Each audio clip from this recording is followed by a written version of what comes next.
désespoir. Chers amis, bonjour. Ce matin, un orage violent a traversé le Var. L'air est frais à Toulon et ça tombe bien pour parler d'un sujet qu'on sous-estime souvent, la foudre. Alors tout d'abord, en deux mots, comment ça marche la foudre? Dans un gros cumulonimbus, l'air chaud et humide monte très vite. Les gouttelettes d'eau et les cristaux de glace s'entrechoquent, se frottent et se chargent d'électricité. Le haut du nuage devient positif, le bas négatif. Quand la différence de potentiel devient trop forte, ça claque, c'est l'éclair. La foudre, c'est simplement cette décharge qui atteint le sol. Un courant de plusieurs dizaines de milliers d'ampères en quelques millisecondes. Mais maintenant, voyons ensemble le plus important, comment se protéger. En ville ou près d'une maison, tout d'abord. Le meilleur abri, c'est un bâtiment en dur, portes et fenêtres fermées. On s'éloigne des fenêtres, on débranche si possible les appareils sensibles. Et on évite de prendre bien sûr une douche ou de toucher l'eau qui coule. Et maintenant, que fait-on dehors sans abri solide?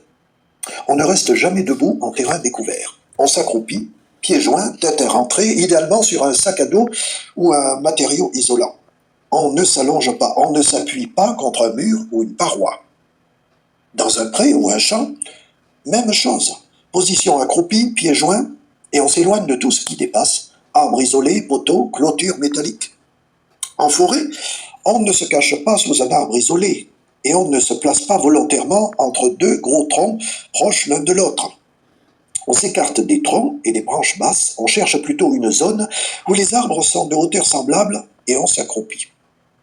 Enfin, en montagne, on quitte immédiatement les crêtes et les sommets. On descend le plus bas possible. On s'éloigne de tout objet métallique. Bâton, piolet, crampons. Une bonne idée, la grotte ou une cavité de falaise? Eh bien non, à éviter autant que possible. Les courants de foudre peuvent rebondir le long des parois. Et si vraiment on n'a pas le choix, on reste accroupi le plus loin possible des murs, du plafond et du fond.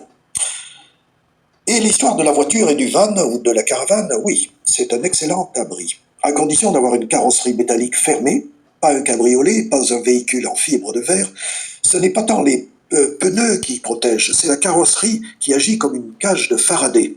Le courant circule à l'extérieur et rejoint le sol. On reste dedans, vitres fermées, et on ne touche pas les parties métalliques. Donc une petite règle à retenir, si le temps entre l'éclair et le tonnerre est inférieur à 30 secondes, l'orage est déjà trop près. On se met vite à l'abri et on attend au moins 30 minutes après le dernier coup de tonnerre avant de ressortir.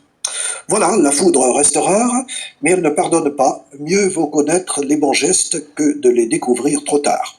Prenez soin.